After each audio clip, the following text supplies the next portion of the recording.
everyone, welcome to my channel where you not only get to see me savor delicious food but also uncover some hidden gem of places where you can stay and have an amazing time. Hello, this is Vinutha Ram Mohan and we're here at Biccode Heritage Property today. That is a 110-year-old colonial bungalow nestled in the heart of a 350-acre coffee plantation that is 20 minutes from the historic town of Beluru in Karnataka.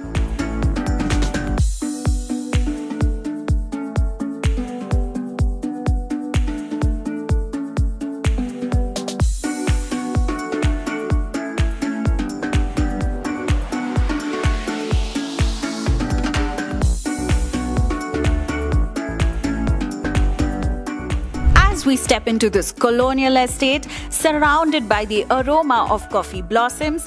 Get ready to be transported to an era that whispers tales of history, heritage, and the rich legacy of Malnad.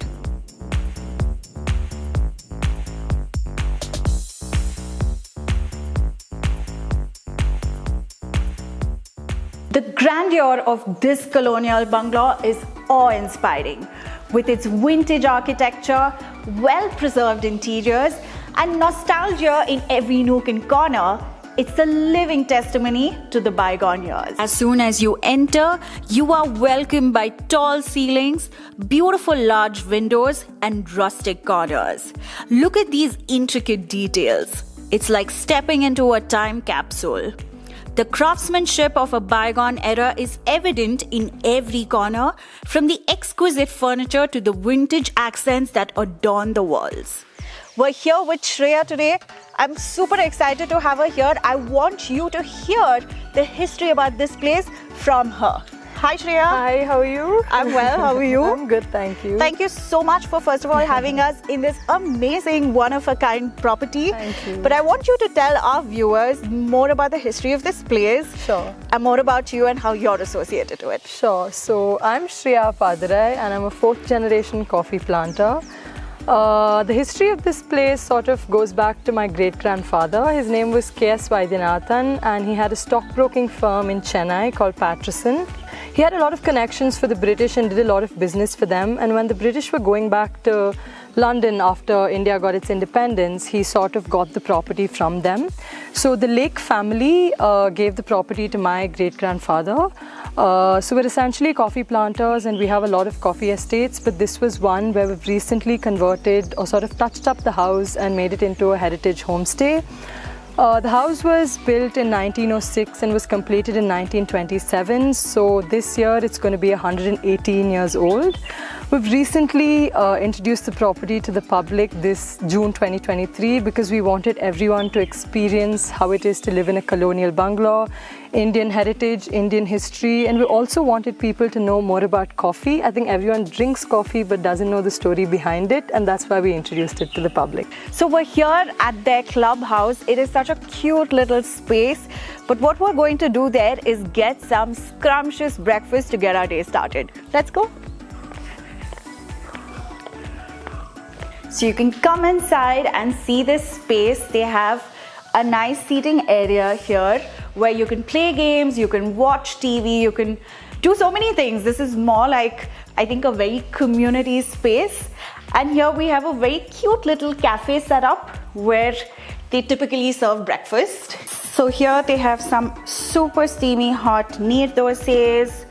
They have what I think are rava idlis. We'll find out soon. And here they have semia upma, which is one of my most favorites. I think this is sambar. That's chutney, cut fruit. It's a very typical South Indian breakfast that is wholesome, soulful, hearty, and what this region is typically used to. Let's go savor some food and find out how it tastes. So we're all set for breakfast now. I got a bunch of my favorite things on the plate, typical South Indian food. Let's dig into it. I'm gonna try a bit of the rava idli.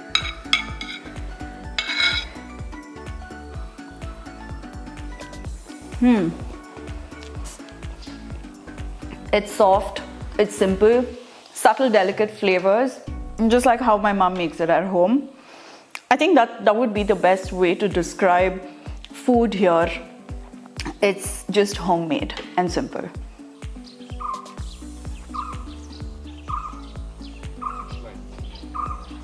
We got done with breakfast and now I was wondering what do we do, but there are some fun activities. While there are board games inside the clubhouse, they also do have this court where you can play like volleyball, tennis, maybe not tennis, like badminton. So it would be fun if you came with a group of people and had some fun activities. They have these super cute swings here. You can literally hear all the insects, the birds chirping. You're literally amidst nature. What a way to connect back with it. After spending some time in the nature, connected and rejuvenating, we decided to go make a visit to the coffee estate because come on, they have 350 acres of it. We had to visit it. It's the coffee picking season, so I'm super excited to see the process. Let's go check it out.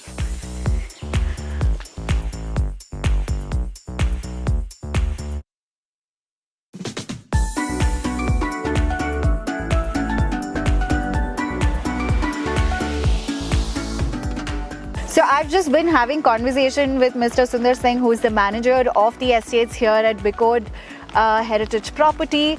We're sightseeing and walking through the 350-acre coffee plantation. And what I understand from him is that the 350 acres is divided into 52 fields. And that's how they manage. Right now it's the coffee picking season and we will head to one of the fields. The fields are not specifically divided into equal parts. Some of them are like 4-5 acres, some of them are 20 acres. They really have some crazy engineering here in terms of how they manage the plantation. The beauty of this area is such that British planted so many of the trees here. And one such tree you can see in the background, guys, it's 120 years old. How beautiful is that?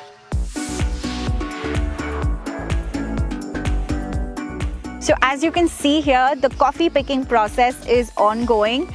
These are Arabica variety of coffee. This is the time of the year when they do the coffee picking for Arabica. And in a couple of days, they'll start doing the same for Robusta. These are the major two varieties of coffee that is grown in the estate. And in fact, those are the major varieties that are grown in Karnataka. You can see these are like super red. And these are what gets picked. This one's like obviously spoiled, so it'll get discarded. She's so sweet, she's giving me more for the video. Fresh coffee berries. I can never get tired of walking in these coffee estates. Look at all the labor and the work that goes into getting that one cup of coffee. We're in the middle of a 350-acre coffee plantation. Of course, coffee is a huge part of the overall experience here. And what makes this bungalow unique is that they have their own coffee making corner. You have to check it out. I'm going to make my first ever coffee, going to grind it, make the whole coffee. Can't wait to try that cup. Let's do it. They make and export only single origin coffee, and here I have their burst of dark chocolate, cocoa, toffee, buttercream, raisin, and nuts. Those are the taste notes that are expected out of this coffee. These were some coffee beans that I've put them into the grinder. Can you hear the noise of the coffee beans break into powder? We continue to do this up until we have about 40 grams of coffee powder. So we approximately measure about 10 grams of coffee powder to go into our French press. We're going to use about 20 grams of the coarse ground coffee powder. Just heating up some water so it gets to approximately 95 degrees Celsius. So we got the water heated to about 95 degrees Celsius. Just gonna pour that in to our French press. The aromas of this coffee, absolutely intoxicating, especially for someone who loves coffee like me. The last step, let's get the coffee going. That's some fresh coffee right there. Oh my God. smells amazing. That's my first cup of coffee that I've made by myself end to end. I'm just going to go out and enjoy this amidst the nature.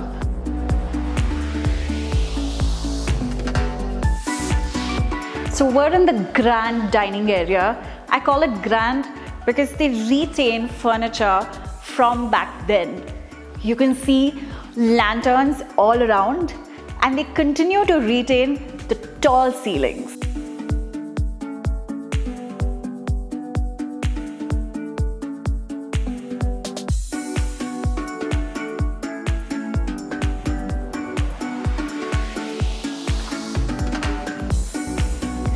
There is so much more to this bungalow. You have to be here to experience the beauty of this aesthetic.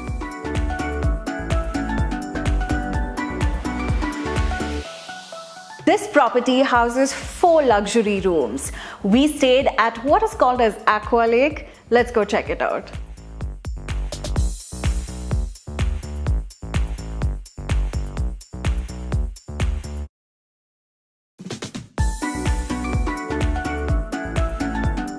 As the name goes, aqua, this room is themed with pastel blues.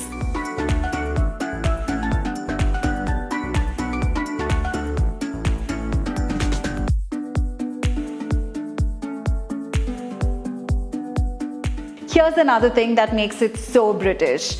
Every room has its own fireplace, and the tall ceilings run right through the rooms.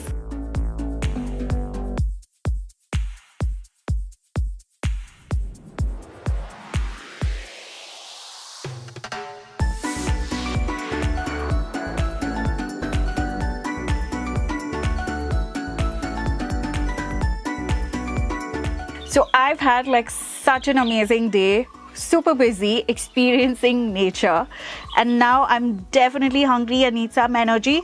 So let's see what we have for lunch today. So again, a lot of traditional South Indian food that is very close to the family that owns this property. You can see there's some flavorful bisi bele baat, there is rasam rice, there's beans poriyal, there's aloo poriyal, there's curd rice. This is like a super hearty South Indian lunch. What's interesting to cut that monotony is the chole bhature, which I'm super excited to try. We have some appalam, and for dessert, I forget what it's exactly called, but it's made from raw banana and jaggery, which is a very traditional dish that comes from this region.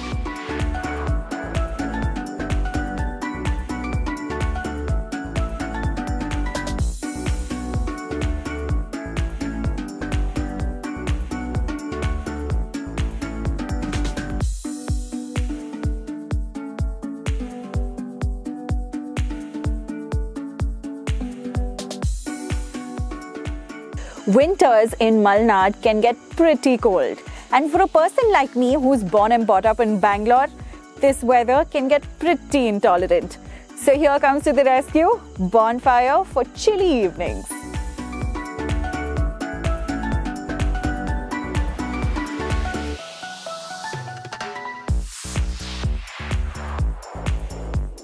I mean, look at this property.